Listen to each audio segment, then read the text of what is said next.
October 22, 2018.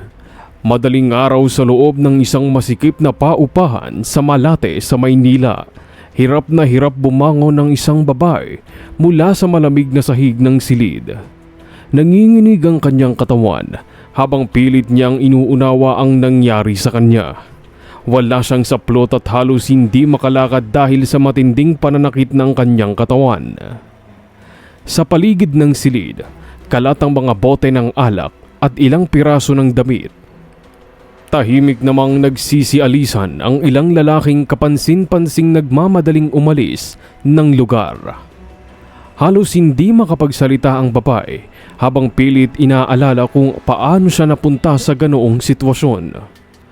Nang tuluyan siyang makabangon, wala ng tao sa silid. Dahan-dahan niyang pinulot ang kanyang mga damit habang umiiyak. Sa kabila ng hilo at panghihina, nagawa pa rin niyang makaalis ng lugar na yon at makauwi. Pagdating sa bahay, agad siyang pumasok sa kanyang silid at tuluyang bumagsak habang nanginginig at umiiyak. Ang babaeng yon ay si John V. Naranjo, 29 anyos. Bago nangyari ang insidenteng yon, simple lamang ang pamumuhay ni John V. Tubong probinsya siya at high school lamang ang natapos dahil sa kahirapan. Dalaga pa lang ay nagtungo na siya sa Maynila upang magtrabaho at makatulong sa pamilya. Naging manggagawa siya sa iba't ibang factory bago tuluyang mapadpad sa Divisoria kung saan matagal siyang nagtrabaho bilang sales lady. Doon niya nakilala si J. Mark Ramirez, 31 anyos. Tahimik at masipag si J. Mark. Hindi man mayaman, kilala ito sa pagiging responsable at determinado. Kalaunan ay nagkaroon ito ng oportunidad na makapagtrabaho sa Japan bilang factory worker, ngunit hindi tulad ng sa Pilipinas ay di hamak na mas malaki ang kita roon. Bago umalis ng bansa si J. Mark, napag-usapan nilang mag-ipon muna para sa plano nilang pagpapakasal. Nang makapunta sa Japan si J. Mark, nagdesisyon si John V na tumigil muna sa pagtatrabaho. Nakiusap siya na mananatili na lamang sa bahay ng pamilya ni J. Mark upang maalagaan ang ina nitong si Aurora Ramirez, na noon ay senior citizen at madalas maiwang mag-isa sa bahay. Pumayag naman si J. Mark dahil nagtitiwala siya kay John V. Sa simula, maayos naman ang kanilang relasyon kahit magkalayo sila. Halos araw-araw silang magkausap sa chat at video call. Madalas mag-overtime si J. Mark sa trabaho upang mas mapabilis ang pag-iipon niya para sa kanilang kinabukasan. Ngunit habang tumatagal, nagsimulang magbago ang ugali ni John V. Madalas siyang magtampo at maghinala tuwing hindi agad nakakapag-reply si J. Mark. Kapag hindi ito nakakasagot ng tawag dahil sa trabaho o pagod, iniisip agad ni John V na may ibang babae na ito sa Japan, lalo na kung nakikita nito sa mga larawan na may iba siyang mga kasamang Pinoy at may mga babaeng kasama roon. Ilang beses siyang nagtatanong kung may iba na ba itong kinakausap o nakakapalagayan ng loob. Sa kabilang banda, ayon sa mga nakakakita kay J. Mark, wala naman talaga itong ibang karelasyon. Abala lamang ito sa trabaho. Sa kabila nito, habang lumilipas ang mga buwan, lalo namang nakakaramdam ng lungkot at pagkainip si John V habang mag-isa sa Maynila. Dahil madalas nasa bahay lamang siya kasama ang ina ni J. Mark, unti-unting naging aktibo sa social media upang malibang siya. Sumali siya sa iba't ibang social media groups at doon nagsimulang makakilala ito ng ibang taong katulad niya. Habang mas lalong nagiging malamig ang komunikasyon nila ni J. Mark dahil sa distansya at madalas na hindi pagkakaintindihan, mas dumalas naman ang oras ni John V sa social media. Sa isang pagkakataon, nakilala niya si Marvin Dizon, 27 anyos, isang lalaking nakatira rin sa isang paupahan sa Santa Mesa. Sa simula, simpleng biruan lamang at pagre-reply sa comments ang naging usapan nila. Ngunit habang tumatagal, naging madalas na ang kanilang pagchat-chat hanggang sa halos araw-araw na silang nag-uusap.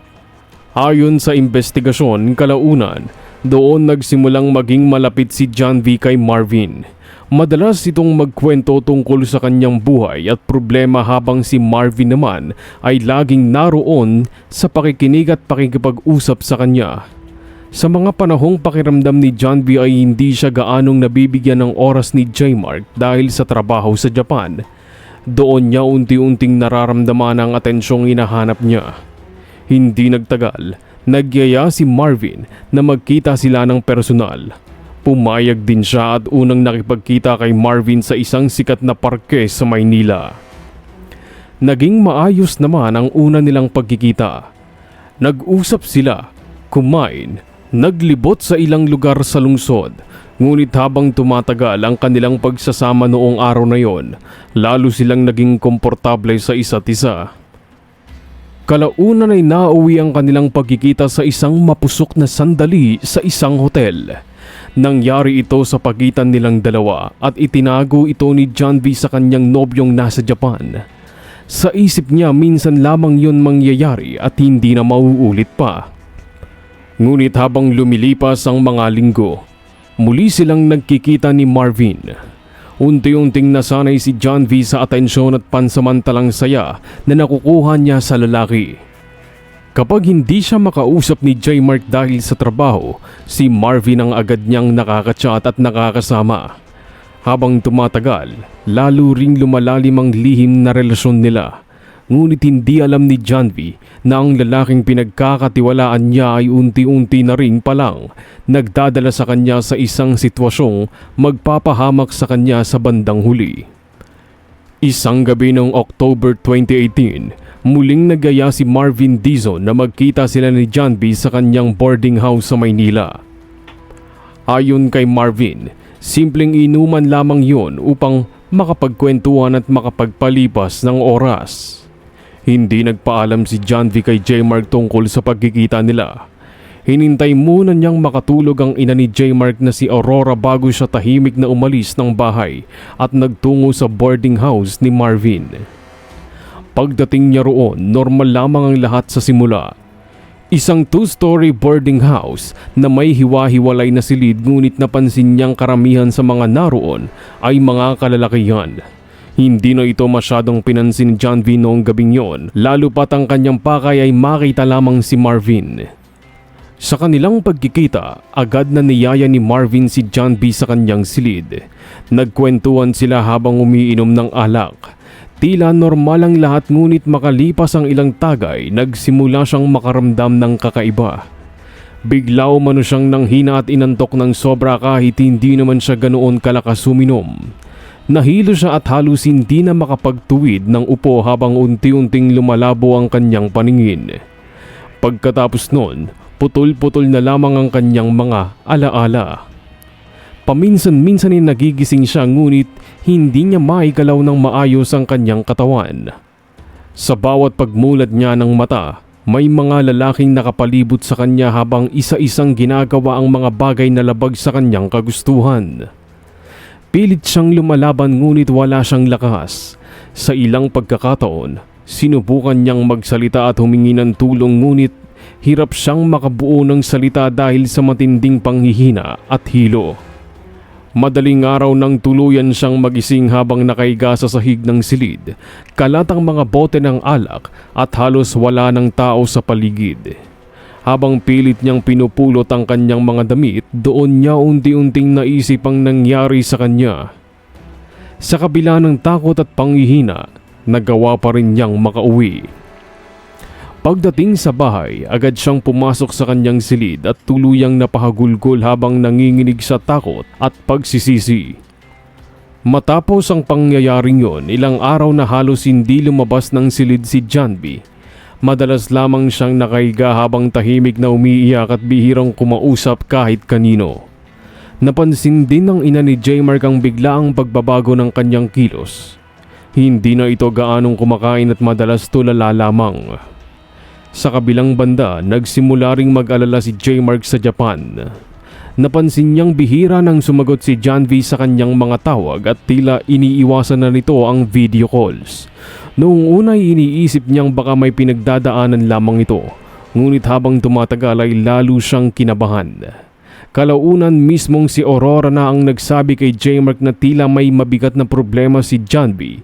Matapos itong umuwi isang madaling araw na nanginginig at umiiyak. Ngunit kalaunan, umamin din siya.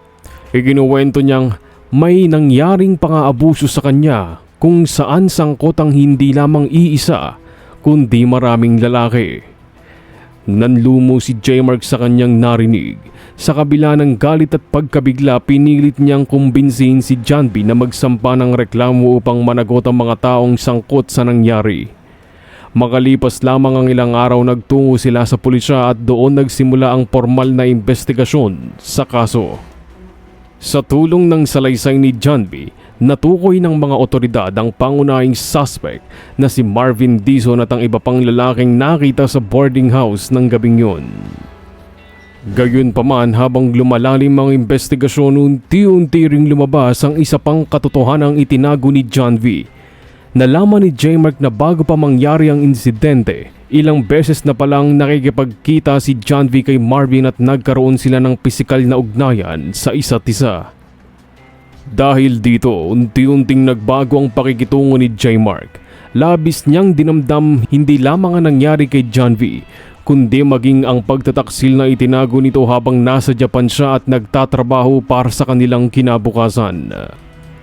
Kalaunan, kahit masakit para sa kanya, nagpasya siyang tapusin na ang kanilang relasyon at tuluyang iwan ang babaeng matagal niyang minahal. Hindi matanggap ni John V ang nangyari, ngunit wala siyang nagawa. Sa kabila ng pagkasira ng kanyang relasyon kay J-Mark, ipinagpatuloy niya ang pagsasampa ng kaso laban sa mga lalaking sangkot sa nangyari sa kanya. Ayon sa mga investigador, naging mahalagang bahagi ng kaso ang impormasyong nakuha mula sa cellphone communications at testimonya ng ilang saksi sa boarding house. Matapos ang serye ng operasyon, isa-isang natukoy at naaresto ang karamihan sa mga lalaking naroon noong gabing yon, kabilang si Marvin Dizon. May ilan ding nagtangkang magtago at lumipat ng tirahan matapos kumalat ang balita tungkol sa kaso. Ngunit kalaunan ay natuntun din sila ng mga otoridad, habang ang iba naman ay nananatiling pinaghahanap hanggang sa kasalukuyan. Sa huli, napatunayang may pananagutan si Marvin at ang mga kasamahan nito sa nangyari kay John V. Pinatawan sila ng kasong aabot sa tig-15 taong pagkakakulong.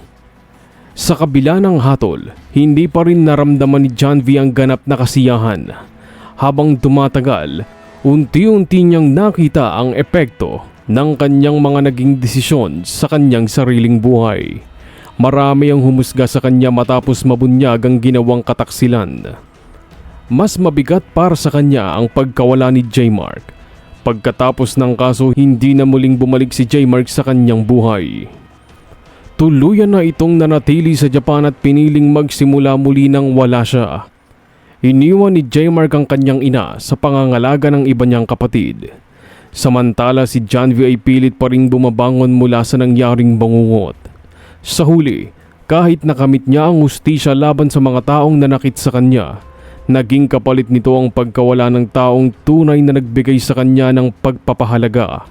At ang lahat ng ito ay nangyari dahil sa isang maling desisyon. Isang gabi ng panandaliang saya na nagdulot ng permanenteng sugat at pagsisisi.